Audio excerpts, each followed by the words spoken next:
Okay, so what we're talking about in chapter 4 is what is called bivariate data. Bivariate. That means two variables. In the first 3 chapters, we dealt with one variable. We may have had frequencies, but it was always one variable. Now we're comparing 2 variables. So the first thing we could do with these is visually look at them using scatter plots. So suppose a real estate agent wants to study the relationship between the size of a house and its selling price. And she thinks, well, the selling price should be related to the size of the house. The larger sizes are probably going to have larger prices.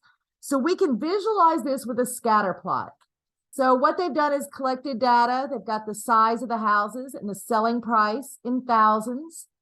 And here is the scatter plot. So they put the sizes in as the X and the prices in for a Y. Now we're going to do the same thing just to get that picture using the NumWorks calculator. Now the instructions are on the other side, but I'm going to go ahead and put them here. When we have 2 variables, we're going to go to the regression app.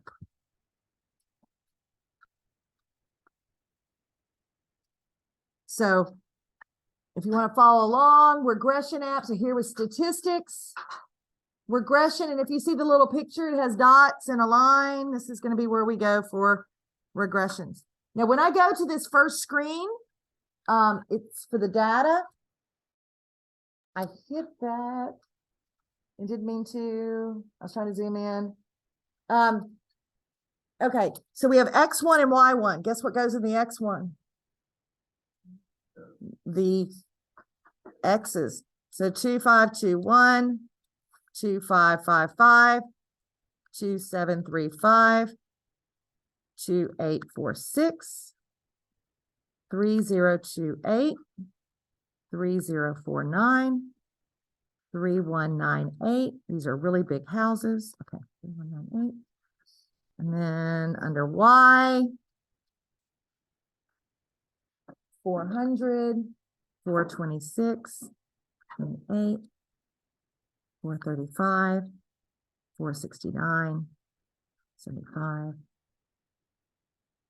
and then 455. Now, one thing I really like, again, about this calculator is everything is under this one umbrella, this app. I don't have to go to another place to find my graph and my information. I just put the data in, then I can go straight to graph. So I'm going to go to the graph and check to see if my scatter plot looks like the one on the page. Pretty much. Yeah. Okay. So when we look at this graph, what tendencies do you see first? What's the graph doing? Going up. And it kind of follows a nice pattern. Could we almost say it follows a line? Okay. So that's what we talk about a lot in this chapter, is what kind of pattern do we see? So here are the instructions to do the scatter plot on NumWorks. We do the regression app. We put the X values in X1, Y values in Y1, and go to the graph. So larger sizes tended to associate with larger prices.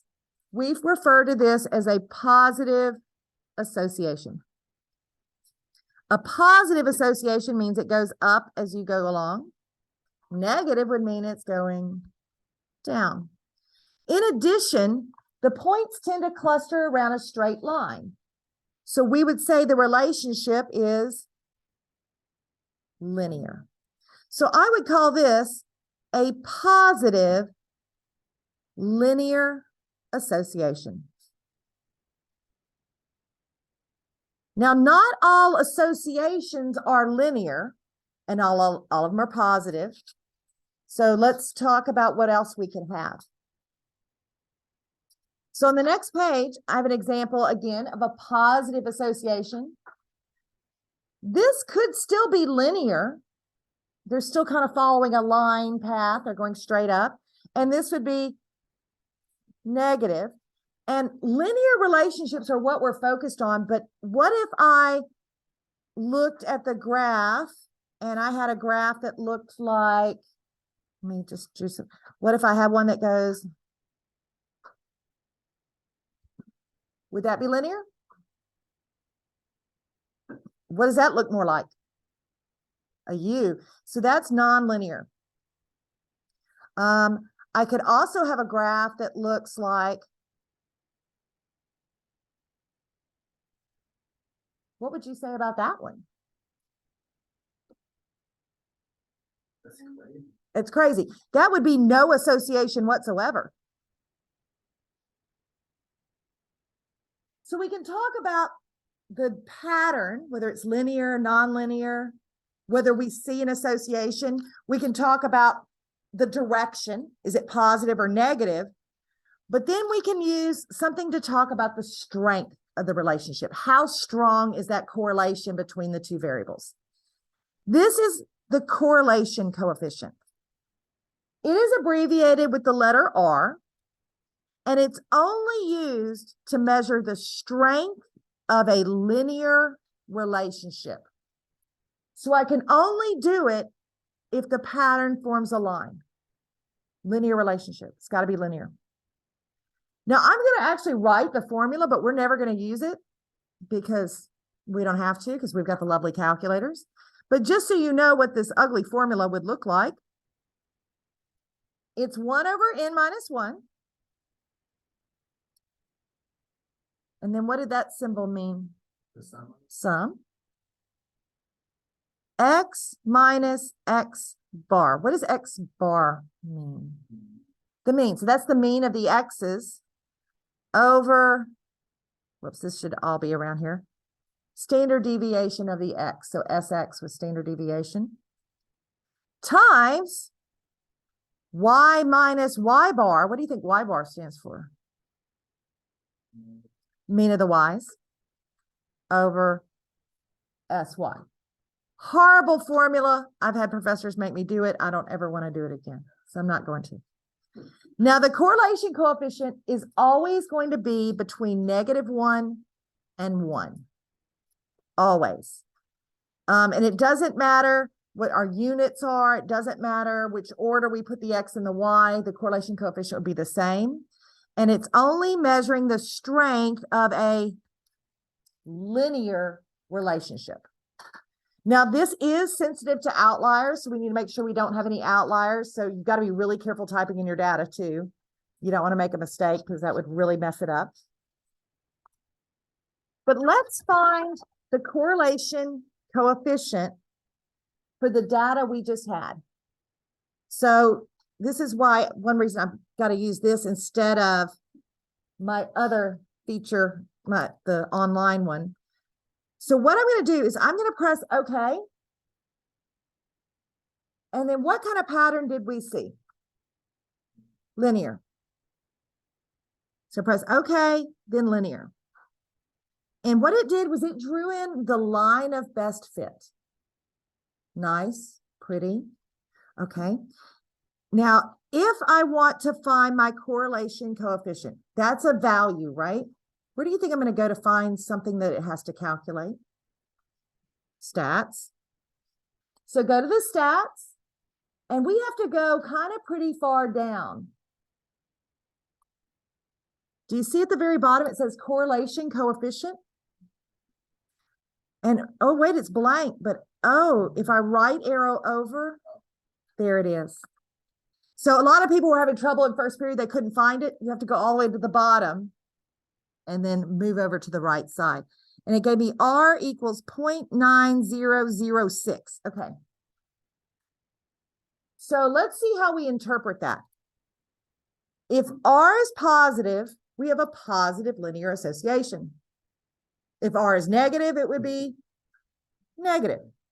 If it's close to 0, then that association is very, very, very weak. If it's close to 1, it's really, really strong. So if it was exactly 1, that would be a perfect line. Exactly -1 would be perfect negative. So what would we say this is? Is it positive or negative? Positive. Do you think this is a strong or a weak relationship? 0.9. Is that close to 1? So this would be a strong, positive, linear relationship.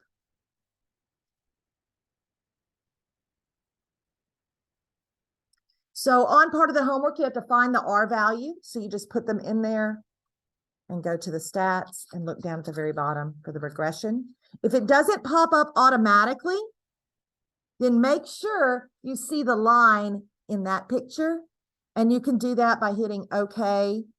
Oh, and once it draws in the line, look what it gave me here. It gives me, what is that? Y equals something, something, something. It says it's the regression equation. It gives me that line. We'll go back there later on, but right now we're just finding R. Okay, so the next part is just estimating R values. So these should have been labeled A, B, C, D, E, F, G, H, and then I is at the very bottom.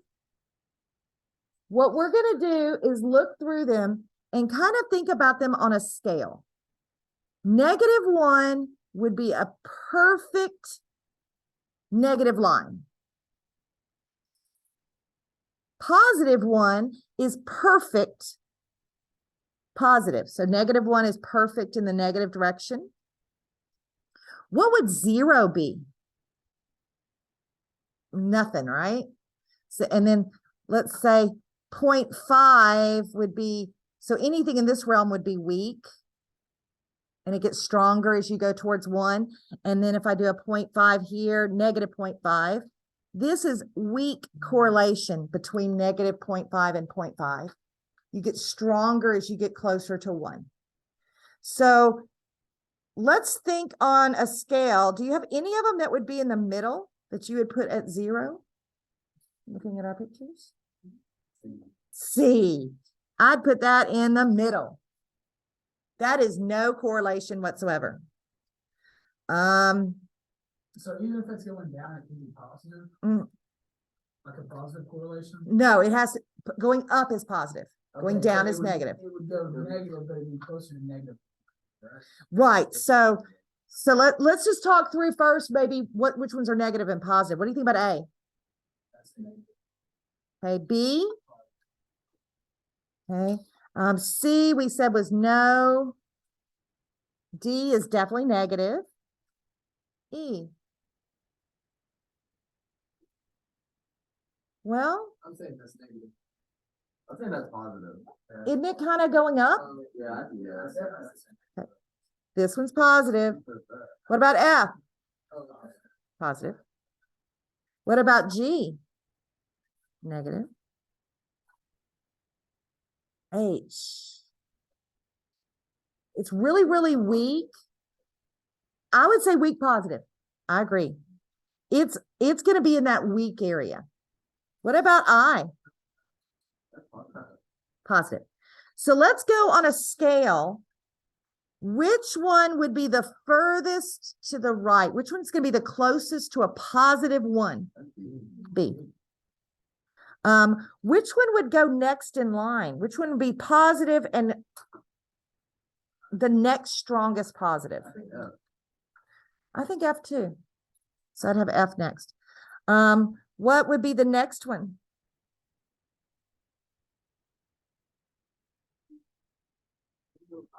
I. But we're getting closer to like a 0.5, aren't we? It's kind of getting fading away. Which one would be the next positive?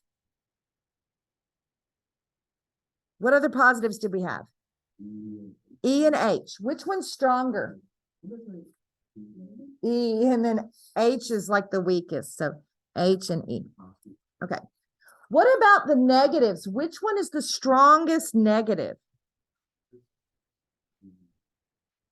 D. Now, is it a perfect -1? No, so I'd probably put it around here, about a -9 or a -8.5. Which is the next weaker negative? G. And then What other one haven't we written down yet? A. So A. So kind of estimating how strong and comparing them is a big skill here. Last example. Match the linear correlation coefficient to the scatter diagram. So which R value would match problem 1, 2, 3, and 4? So what R value would you give picture 1?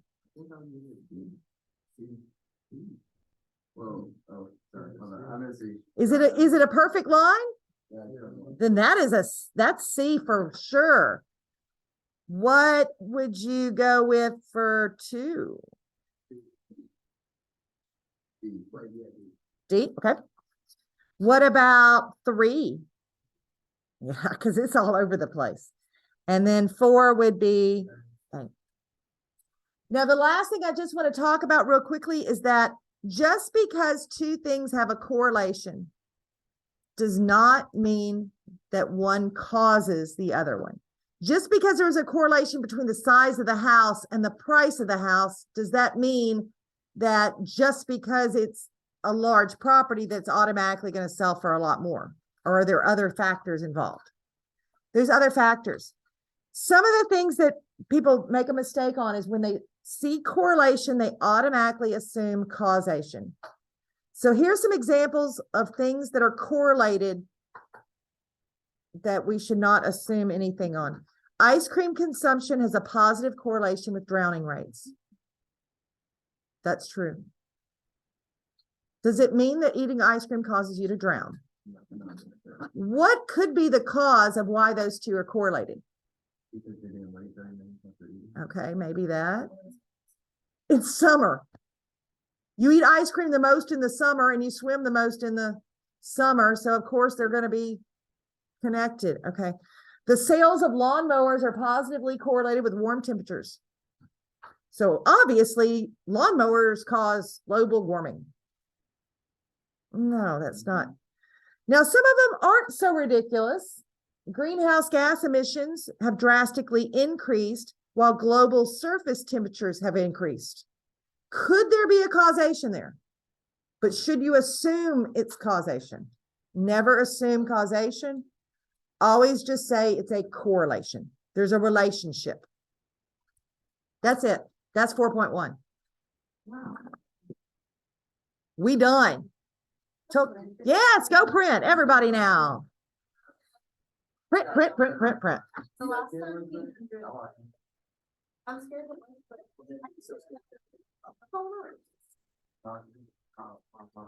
I'm saying, cool, okay, we're not.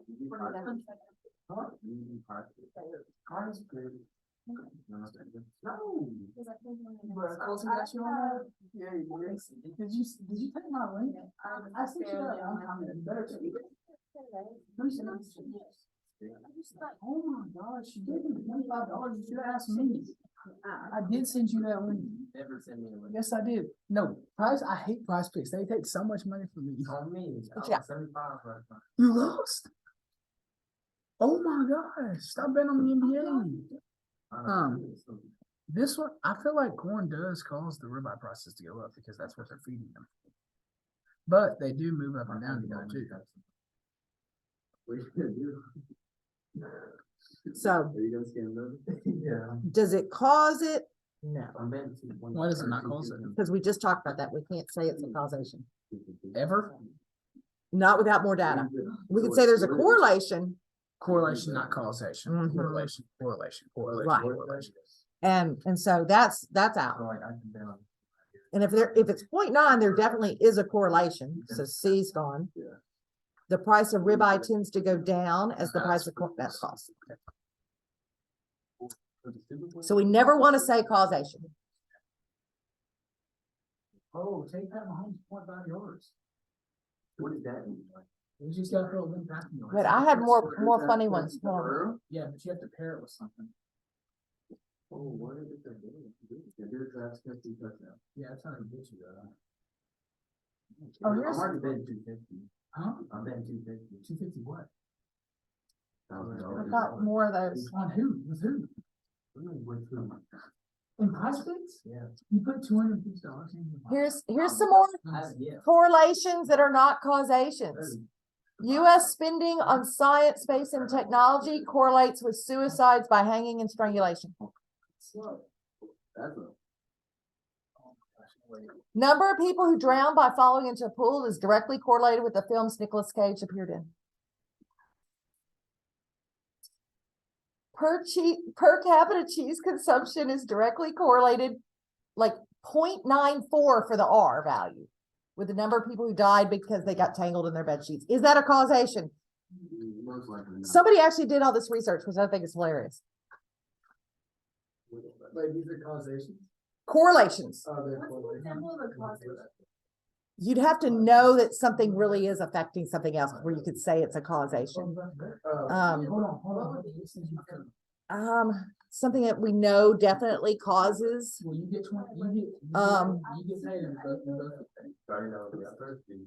download that. Like a certain degree of, like exposure to the sun causes a certain degree of sunburn. Yes, that would definitely be a causation. Because it's directly, that's the reason. But just because two things correlate doesn't mean that they cause each other. There's just a relationship. So like if there could be any other reason that happened and you. Right. You can't assume that that's true. You can't pair padding. No, I thought it was because we had different. I just think some of these are so interesting. Per capita consumption of mozzarella correlates with the civil engineering doctorates awarded. Watch, try to submit it.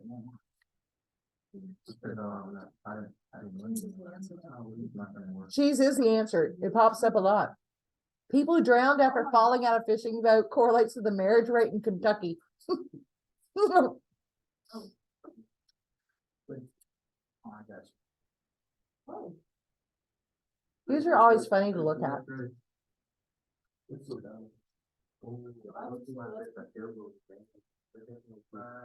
say that until you don't make it.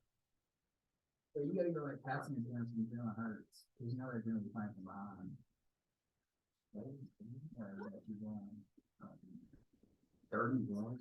Look at this past five, look at the stack up there at the top. What? Definitely not a causation. Huh.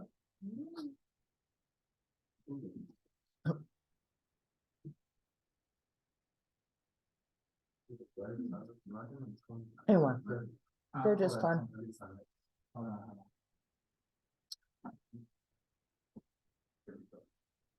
Yeah, my calculator, it was asking for like the correlation coefficient. Right? And I put the data into the table.